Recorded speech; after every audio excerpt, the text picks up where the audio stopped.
What's going on, guys? It is Tyson the Trainer back with another video for you. In today's video, we are going to be talking about weight sports, right?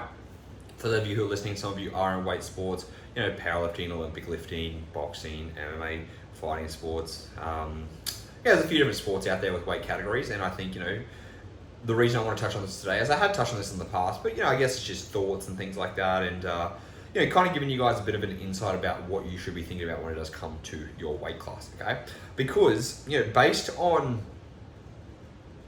what sport you're doing, based on your experience in the sport, based on your experience with cutting weight, based on your experience with you know, weight classes in general, based on your relationship with food, there are a lot of things that we need to consider when it comes to, you know, making weight or participating in a weight sport. Because you know, this is prone to males and females, but this is especially prone to females, that there are weight sports that females shouldn't be in weight sports if they have bad relationship with food or have bad relationships with the scale, because it's a very unhealthy thing that you're going to participate in a weight sport, and if you have a bad relationship with food or scale, it could really send you in the wrong direction. So like the first thing that you really need to consider, like if you are someone who does have a bad relationship with the scale or with food, that's totally okay. Right? There are a lot of people who out there who struggle with that. But in saying that, like, you know, you should not be trying to compete in a certain weight class or a certain, you know, I guess a certain weight class. Like, and it shouldn't matter to you what your weight is, because it's detrimental to your mental health at the end of the day if you are focusing on a weight sport and, you know, you do not have a good relationship with food, because that's the last thing you want to even impact more. Because a lot of people can get, you know, it can be more detrimental to some people when it comes to competing for a weight sport, especially if you are someone, right, if you've had issues with food before, you know, any type of eating disorder behavior, it can be quite of a tough thing, okay? If you are someone who's recovered and you are, you know, you're in a much better place now and you do not have concerns about your weight, then that's fantastic, you know? For me, competing in a weight sport now, for example, you know, coming from an eating disorder background, there is no issue for me whatsoever in regards to getting to the weight that I need to get to. Just because simply I'm a heavier human being, I eat more food, I am more active, and like the scale weight, I don't care what it says, you know, like I've overcome that part of my life. And you know, it's about 4 years ago now that happened, so I am in a much better place for it. But if you're someone who still, you know, has signs or symptoms of it, then I really urge you not to focus on being any specific weight class and just go and enjoy the actual sport no matter where you sit, you know. Like, you know, some of us do have competitive natures and some of us do want to be able to push ourselves and, you know, do these things, but it's like, you know, it's very iffy, especially if you do have bad behaviors with food. So, well, not bad behavior, sorry, let me rephrase that. If you have, you know, issues with food or relationships with food or yourself or the scale. So that's just something you want to take into consideration first, okay? So if that's out of the way and you do have a good relationship with food, you don't really care about the scale, you are competing in a weight sport, my biggest recommendation is competing as close to your weight class as possible to make it easy, okay? Because some people will try and do a lot of, you know, a big weight cut before their event. Sometimes it might be a water cut, or sometimes it might be a low residue diet, sometimes it might be a combination, sometimes it might be a hard aggressive diet, you know, between the last few weeks before your competition. And like, I always say, like with that, based on the size of the human you are, okay? The bigger you are, the more likely you can get away with this stuff. But the leaner you are, the lighter you are, the less experience you have, the more chances you have of fucking up and also impacting performance, right? Because let's say example, like, you know, based on if you're an amateur or you're a pro, your weigh-ins are gonna be different, first of all, based on what federations you're at. Some weigh-ins will be 24-hour weigh-ins, some weigh-ins can be 48-hour weigh-ins, some weigh-ins can be the 2 hours beforehand. And so all these things are gonna have an impact on your performance overall, okay? And that's why I always say, try and stay at the, you know, the closest to the weight class you can. And this is going to be very dependent based on, again, what your sport is, what the weight classes are, because you might be able to move up, you know, up and down weight classes quite easily.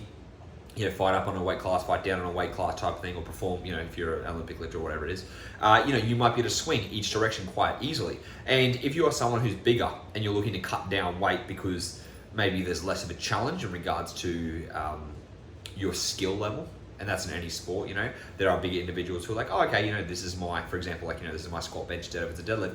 If I drop down a weight class, I'm going to absolutely smash it. And that's cool. You know, if you want to go and take out a weight class and come first, then absolutely, like, you know, you're within the rules at the end of the day. And the most important thing is that you are following the rules and, you know, you make that. And so that's what people do. They manipulate their weight. But when you are doing big drops in weight, when you are constantly deficiting to get to the weight you need to get to, it is a bit of an issue, because in saying that, when we water cut, we are dehydrated. When we dehydrated, we will lose performance overall, okay? Now, water cutting at the start, you're not gonna be dehydrated, you're gonna be overhydrated, and you're going to start peeing a lot, and then you're gonna cut out all the water, you're gonna drop a lot of water weight, and that's where you're gonna cause dehydration for yourself. So it's just something to be aware of, right? If you are someone who's cutting and you've got a competition in 12 weeks and you need to cut to get to that competition, your performance is going to be shit, because you are in a calorie deficit. You are not refilling muscle glycogen. You know, you are not you're recovering, but you're not recovering as well. Your sleep may be off because you're in a long deficit. There are so many things that happen when it comes to being in a calorie deficit. And so, you know, when performance is the focus, that's what we want to make sure we focus on first.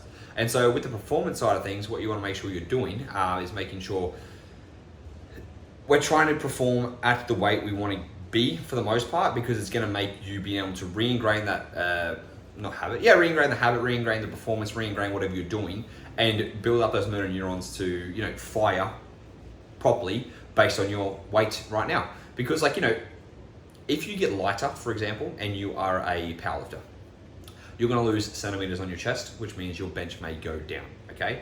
But your leverages may be better for deadlift, especially if you're a bigger boy, and then you've got less stomach fat, you can get down to a better leverage, okay? Squat is kind of half-half. But, like, you know, if you do it slowly, you shouldn't lose a lot of strength. But it also depends on how big the drop is going to be, okay? So the more the drop, the more the strength is going to go. It's just is what it is. And again, that just is going to be based on leverages. If you're a boxer and you're a heavier boxer and you cut down, you're going to be faster, okay? You are going to be a little bit weaker because there's less weight behind you overall, there's mass. And that's not a bad thing, because, you know, speed kills at the end of the day. But in saying that, if you're cutting before competition, and old mate's been sitting at his weight class for a while, he's been able to, you know, stay in a good energy availability, stay in a good energy balance, and he's probably going to be able to perform a little bit better. Is that guaranteed he's going to win? No. Is there a guarantee you could win? 100%. But the more we stay around the weight class we need to be, the better our performance is going to be. The better our performance is going to be, the better we're going to be as a person, okay? So when you have enough muscle glycogen, when you have enough food coming in, when you are able to train at your best because you are fueled up, you're in a much, much better place, right? So these are things we need to take into consideration when it comes to losing weight for our overall sport, and thinking about how close can you be to your weight class, or basically on your weight class. Just put yourself in a good state of mind, and just to be able to, again, like, you know, focus on your performance more than anything, because it's very hard when you're dieting. Diet fatigue, you know, you're not going to be as energetic, you know, kind of feel tired, you're going to be thinking about food, and it's going to take away from your performance again. And so it's like, right, if performance is our goal, let's try and think, how can we get to your weight class as soon as possible, as far away as possible, and maintain that.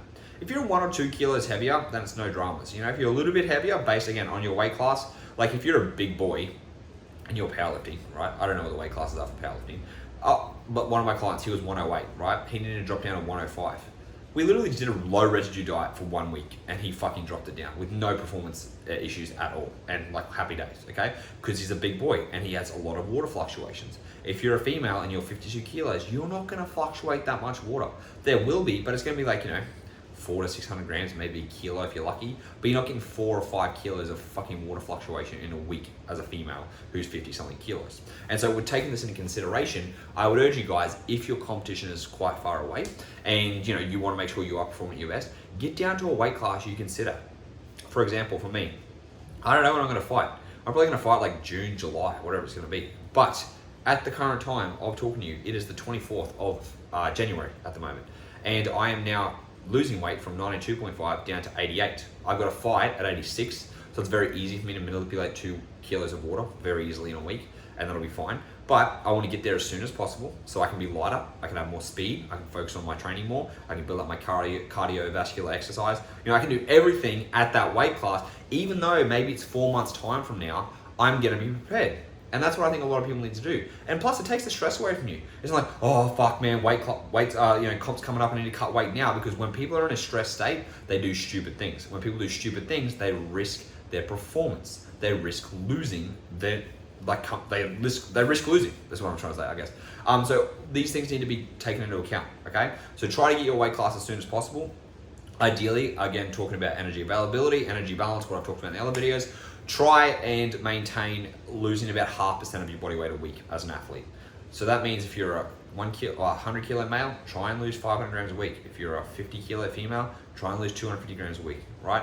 And this is going to be slow, but if you want to keep your performance up, if you want to keep your energy levels up, if you want to have good energy availability, but overall you just want better and everything, keep your calories higher, which means diet on high calories, which means slower progress overall, but the slower the progress, the more likely you are to be able to not negatively impact performance. For me, I'm losing like 400-ish grams, give or take, a week, right? I'm down to 91 at the moment, so I lost 1.5 kilos. Some of it's water weight, some of it's actual tissue, and it's like, it's slow, it's taking its time, but I get to keep my appetite up, right? I'm thankful that I can diet on 3,800 calories just because I am active and burning calories all day, but these are things we need to take into consideration just to make life easier and to make you perform better. Cool. So hope that makes sense. If you guys have any questions, as always, hit me up at Tyson the Trainer with 2 eyes on Instagram. And until next time, speak to you guys then.